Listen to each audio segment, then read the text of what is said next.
Ask anyone who the most influential Fortnite pro of all time is. While there will be a variety of answers, one name that you will be likely to hear is Zayt.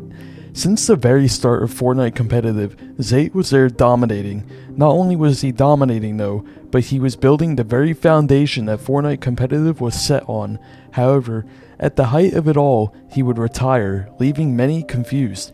Even more confusing though, he would return again only to retire for a second time, and then just like that, he would vanish for months, leaving all of his social media accounts inactive and everyone in the dark. So what happened for one of Fortnite's most legendary players to fade away into obscurity so fast? Well, today, that mystery will be uncovered. This is The Story of Zayt, Fortnite's forgotten dictator. Williams Zayt Aubin was born on March 2nd, 2000 in Quebec, Canada. Growing up, he didn't really live his life like most of his peers. Rather than maybe taking up sports or learning an instrument, Zayt played video games. A lot of them. However, unlike most other pros in the Fortnite scene nowadays, Zayt didn't even play shooters that much. He played some League of Legends, had about 1.5 thousand hours on CSGO, but that is nothing compared to the monumental 10,000 plus hours Zayt would put into RuneScape. RuneScape was his game, and he would do almost nothing outside of school but play it. The game would even teach him some crucial life skills, such as proficiency in English. You see, most educational institutions in Quebec will do all classes in French, so being able to speak good English as someone from Quebec isn't all that common. However, once Zayt finished high school, he had a dilemma. He could no longer just live off of his parents at that point. Either he needed to find a job or go to college, so go to college he did. But right away, he knew college wasn't for him. He had no direction and didn't care for anything he was learning about. Zayt was just living out his first years of college on autopilot.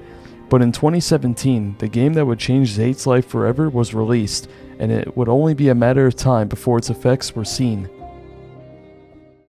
In September of 2017, Fortnite would release the Battle Royale offshoot of their main game to immense fanfare, and Zayt was of course one of those who hopped on early. The game was a strange but oddly welcoming change of pace for Zayt, who only ever played highly competitive games. Zayt for his whole life has been a competitor first, as he described himself. It was how he had fun. Getting better at video games and seeing that improvement was his way of having fun. However, when Fortnite was first released, there was none of that. No ranked ladder, no professional players, nothing. The only thing Fortnite had was the in-game wins leaderboards and kill-death ratio on third-party websites like Fortnite Tracker. Like many others who got addicted to Fortnite, Zayt would just mess around with his close friends, doing rocket rides and just overall having a good time. Although he was having fun, something was missing for Zayt: competition. Zayt always enjoyed gaming the most when he played to be the best, so in order to fulfill this desire, Zayt would join the scrim discords of Fortnite very early on, and just like every other game Zayt touched, he became really good at it, so he had no problem competing in these scrim discords. He would eventually rise to the top of the NA scrim discord scene, where he would become the leader of it. You see, scrim discords needed to be organized, but nobody ever wanted to step up and do that job. At first, that job would be taken up by Myth, but very quickly he would abandon it to focus on streaming. Next in line was Jalmok, but not long after he did it, he would also step down as it was just too frustrating. Zayt saw this as an opportunity to step up and do it himself, which is how the Dictator moniker would manifest, but more on that later. In the early days, Zayt was dominating competitive Fortnite with his squad known as Llama Lords, and it was in these scrims that the earliest strategies of Fortnite competitive would be developed. But this was all just community ran tournaments. It wasn't until May of 2018 when Zayt would get his chance to finally compete in an official tournament. In that month, Epic Games announced the Solo Showdown tournament, a tournament held over the span of 4 days where you would play out 50 solo matches, with better performances putting you higher on the points leaderboard of course. And when all was said and done, Zayt would finish second worldwide in the tournament. This not only caught the attention of the community, but Epic Games as well. With his stellar tournament performances and the promises of future Epic hosted tournaments, Zayt would be picked up by NRG on June 6, 2018. And with the $8 million summer skirmish that was announced in July 2018, Zayt would immediately jump on the opportunity as he was invited to play by Epic. And Zayt did not disappoint, placing 4th in his first ever tournament, which was the Summer Skirmish Week 2. Zayt would later recount this, saying that this was the most important point in his career. Zayt won $40,000 as a result of this tournament, which convinced himself and his parents that he could go full-time in Fortnite and quit college. And things only got better from there, with plenty of other top 5 finishes throughout the rest of the summer skirmish, including a first place in week 3. Unfortunately though, Zayt missed out on qualification to the finals of the PAX West Solos tournament. This is a trend that will come up throughout Zayt's career. Solos weren't his strong suit and he never enjoyed them. Team modes were his bread and butter, so in the fall skirmish, a 6-week-long tournament series with the duos LAN to end it off was announced, you'd think things would look up for Zayt. But when all was said and done, he did not place in a single week of fall skirmish and got a disappointing 41st at the TwitchCon LAN. Something needed to change. Zayt needed a permanent teammate, and find that teammate he did. In late 2018, Zayt would once again pick up Saf the duo, and this duo would make Fortnite history. They came out with a bang, placing second at WSOE. The duo would then one-up themselves, placing first at the ESL Katowice LAN.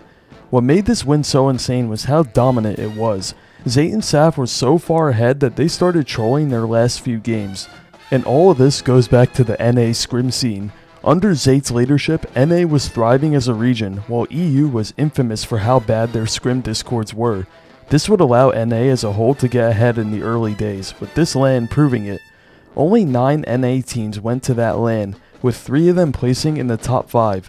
Additionally, the Solos tournament was also won by an NA player, and with the announcement of the Fortnite World Cup, all eyes were on Zayt and Saf for the duo's event.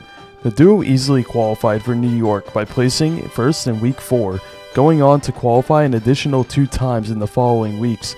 Zayt even qualified for the solo finals as well, placing second in week 5. This would make Zayt one of only 22 players worldwide to qualify for both events, and then when the time came, they looked poised to win it all. With a dominant win from high ground in Game 1, Zayt and Saf would maintain this lead for the whole tournament until tragedy struck. In the final game, Saf would get heavy sniped, and this would scuff their game and drop them down to 4th. While 4th was still an amazing placement, to this day it remains the biggest disappointment in Zayt's career and would begin the start of his falling out with Fortnite. Zayt would continue to play Fortnite post-World Cup, however, things were just never the same for him. The disappointment of not winning World Cup stuck with him and devalued all other achievements later on in his career. 4th place in Season X Trios, 4th place in Season 1 Squads, and even his Season 2 Duos win. None of them fulfilled Zayt as a person, and as time went on, this would only spiral further. Zayt would completely troll both of the solo FNCS tournaments he played. However, despite his apathy towards the game, he still played, as he was holding out hope for another potential World Cup. Zayt was stuck in a dilemma of sunk cost fallacy. He had spent so much time perfecting his craft in Fortnite that if he just quit now, he would likely be filled with regret if Epic announced another big LAN a few months down the line. Zayt would play the next Trio FNCS tournament, placing 4th, not quite winning, but always remaining extremely consistent. But after Season 4 Trios, enough was enough. In January of 2021, to the shock of everyone, Zayt announced his retirement from competitive Fortnite. While he wasn't leaving the scene, he wanted to just stop competing. Zayt said that he wanted to step back into more of a backseat content creator and coaching role, sharing his knowledge of Fortnite with others. But not even 2 weeks after he retired, he would come back. He quickly found out that streaming just wasn't for him and that he already missed competing. That sense of sunk cost fallacy once again would come back. Zayt would state on Twitter that he would regret it forever if he quit, so return he did. And things went alright, as he placed 8th in that season's FNCS finals. But this placement and the frustration that came with being contested in that season's FNCS seemed to be the breaking point. Zayt immediately regretted coming back, and he would just quit again after this FNCS, this time for good.